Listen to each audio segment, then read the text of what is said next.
moderators, resource speakers, at higit sa lahat sa ating mga participants na andito ngayon, hindi lamang upang matuto, kundi upang maging mga makabagong tagapaghatid ng katotohanan at pag-asa.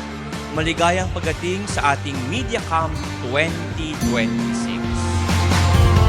Panginoon. My dear friends, this morning, we thank the Lord for a beautiful Easter season because we are towards the end of the Easter season. On Sunday, we will celebrate Pentecost, the outpouring of the Holy Spirit here in St. Michael's Retreat House. Sana pagbalik nyo sa inyong mga parokya, sa inyong mga social media accounts, sana ay tunay na Holy Spirit ang makita nila. Amen? May purpose yung kanyang pag-appeal. Hindi lang pagtakas. His purpose was to go to a higher power and there evangelize. And that, my dear friends, is the power that you have as people of the media. You have that higher facility to evangelize.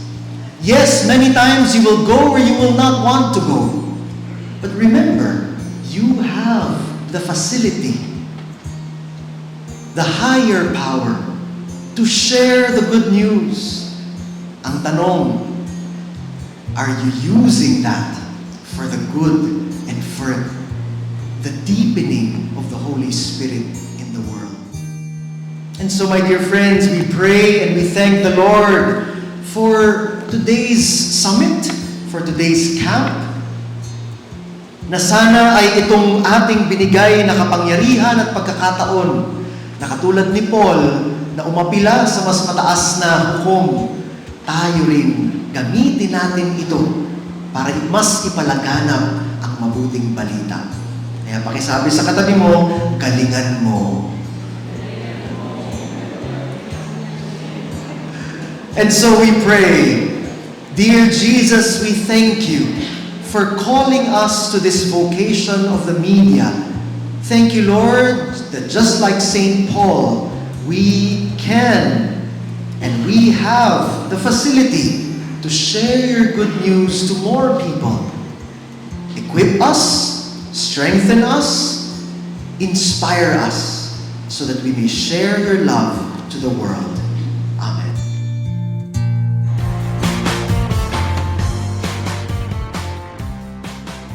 Sa panahon ngayon, napakabilis ng daloy ng impormasyon. Sa isang click, isang post, isang video, ay maaring maabot natin ang libo-libong tao. Ngunit, sa gitna ng bilis na ito, pinapalahanan tayo ni Pope Leo XIV ng isang mahalagang totohanan na ang komunikasyon ay hindi lamang tungkol sa content. Ito ay tungkol sa tao.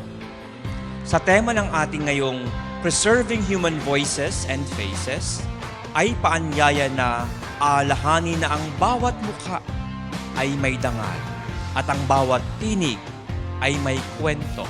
Ang bawat tao ay may natanging pagkakakilanlan na hindi maaaring palitan ng algorithm, data o artificial intelligence.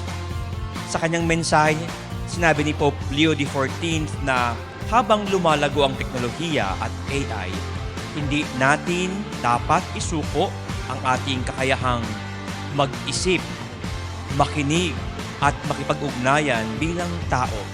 Hindi dapat mawala ang ating kakayahang makaramdam ng habag, magmahal ng katotohanan at makakita ng mukha ng Diyos sa ating kapwa. Thank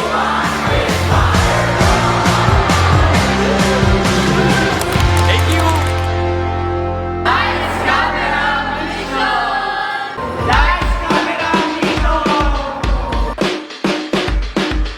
Kaya dapat mag-ingat po tayo. At ngayon pag-uusapan pag-usapan natin ang mga threats. So this is not an IT seminar, this is a practical seminar. Malalaman natin paano labanan yung mga scammers at paano protektahan yung mga pare, mga madre at iba pa mga religious dahil sila yung target. At kayo yung mga bata, dapat kayo yung gumawa ng paraan. Ang pangarap ng Scam Watch Pilipinas, magkaroon ng isang scam watcher bawat pamilyang Pilipino. Para kayo yung magturo kay lolo, kay lola, saka sa mga bata.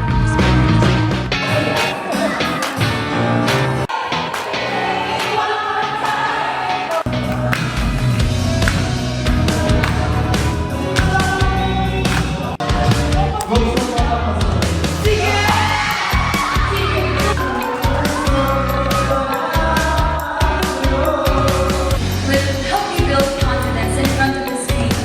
The right tone and maximizing the voice. Okay. Sa mga sinabi ko rin, I can touch about and the main topic was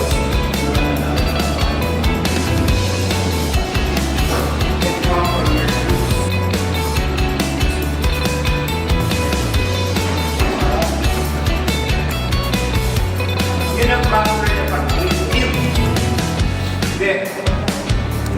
Kaya ko mag-control ng boses ko. Go! Ready? And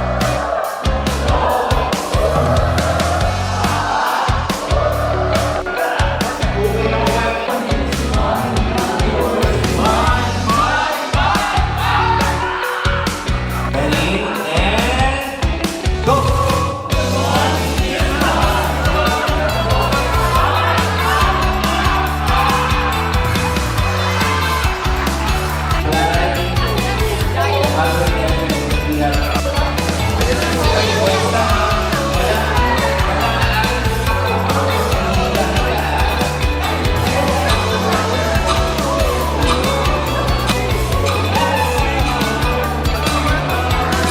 Pagkatapos ang kain, tapos lahat.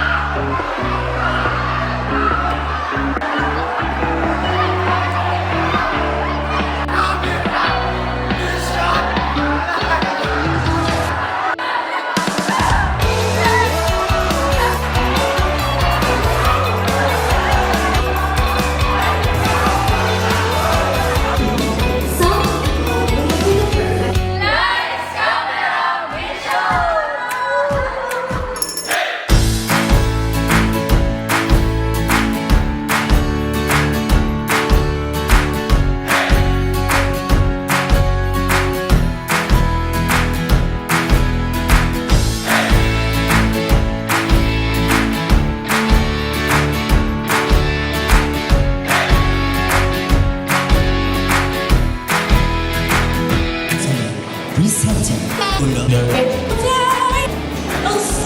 So, Ladies and gentlemen, how about a beautiful day? Again? What?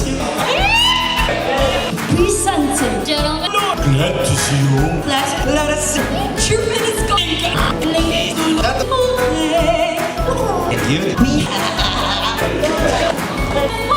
Lord. Friend is coming.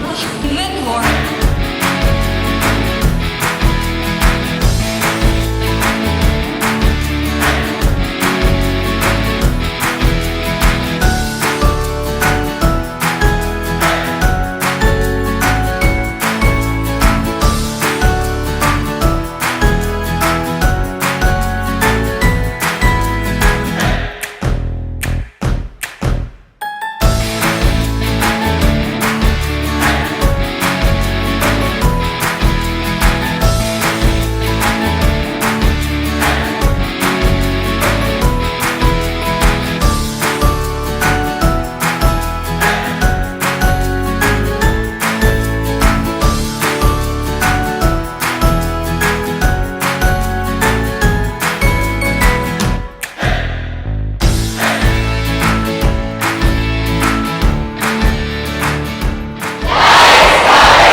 Thank you so much again.